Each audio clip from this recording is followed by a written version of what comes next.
వందే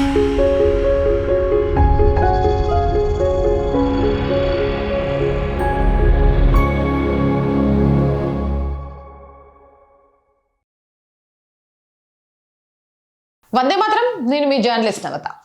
ట్రంప్కు మోదీ మామూలు షాక్ ఇవ్వలేదబ్బా. ఇష్టం వచ్చినప్పుడు టారిఫ్లు పెంచేసి ఇష్టం వచ్చినట్టుగా భారత్ని ఇబ్బంది పెట్టాలని చూసినా చాలా ఓపిక్గా చూసిండు. మీ ఆటలు మీరు ఆడండి, టైం వచ్చినప్పుడు చూసుకుంటా అని సైలెంట్గా ఉన్నాడు. ఇప్పుడు నార్మల్ షాక్ ఇవ్వలే, మోదీ మస్తు షాక్ ఇచ్చిండు ట్రంప్కి. ట్రంప్ టారిఫ్స్కి ఎదురు దెబ్బ తాకింది. భారతదేశం యుఎస్ వాణిజ్య ఒప్పంద సమావేశాన్ని వాయిదా వేసింది. ఇక వాణిజ్య ఒప్పందం చేసుకుందాం అని ట్రంప్ దగ్గర నుంచి రిక్వెస్ట్ వచ్చిన విషయం మనందరికీ తెలిసిందే. చేసుకుందామన్నారు. రీసెంట్గా దాని టారిఫ్ల విషయంలో మాట్లాడటం జరిగింది. ఇప్పుడు ఆ ఒప్పంద సమావేశాన్ని భారత వాయిదా వేయడంతో ఒక్కసారి దిమ్మ తిరిగి బొమ్మ కనిపించిందట ట్రంప్కి. సడన్గా ఉన్నట్టుండి యుఎస్ సుంకాల రీసెట్ తర్వాత భారతదేశం వెనక్కి తగ్గింది. భారత ఎగుమతుల్లో 80 బిలియన్లకు పైగా రక్షణ కోసం చర్చలు ఆలస్యమయ్యాయి. 1977 నాటి అంతర్జాతీయ అత్యవసర ఆర్థిక అధికారాల చట్టం IEEPA ఉపయోగించి అధ్యక్షుడు తన అధికారాన్ని అతిక్రమించారని యుఎస్ సుప్రీంకోర్టు 6-3 తీర్పు ఇచ్చిన తర్వాత ట్రంప్ పరిపాలనకు పెద్ద చట్టపరమైన ఎదురుదెబ్బ తగిలిన తర్వాత ఈ నిర్ణయం తీసుకోబడింది. పెండింగ్లో ఉన్న తాత్కాలిక వాణిజ్య ఒప్పందంపై కోర్టు తీర్పు యొక్క చట్టపరమైన చిక్కులను 2 దేశాలు అంచనా వేయడానికి వీలుగా చీఫ్ నెగోషియేటర్ దర్పణ్ జైన్ నేతృత్వంలోని భారత ప్రతినిధి బృందం వారి 3 రోజుల పర్యటనను కూడా వాయిదా వేసేసింది. కోర్టు నిర్ణయం తర్వాత అధ్యక్షుడు ట్రంప్ వెంటనే 1974 వాణిజ్య చట్టంలోని సెక్షన్ 122 కింద కొత్త 15% ప్రపంచ సుంకాన్ని ప్రకటించారు. ఇది 150 రోజుల పాటు తాత్కాలిక సుంకాలను అనుమతిస్తుంది.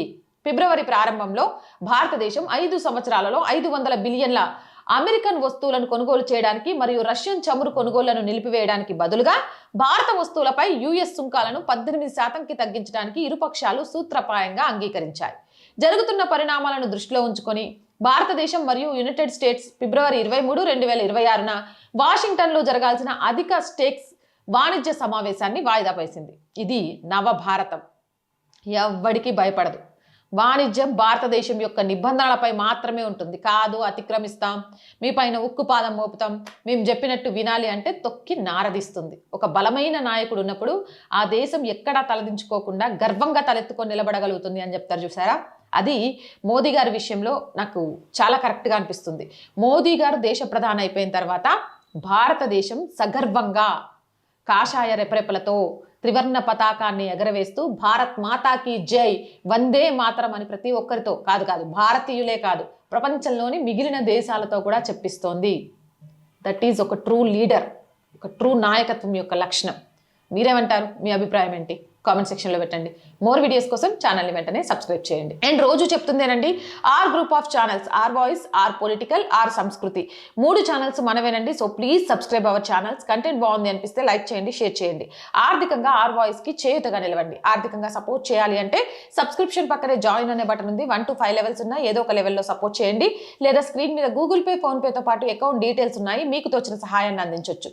వ్యాపార ప్రకటనల కోసం 8328500576 నెంబర్ని సంప్రదించండి. జై హింద్, జై భారత్.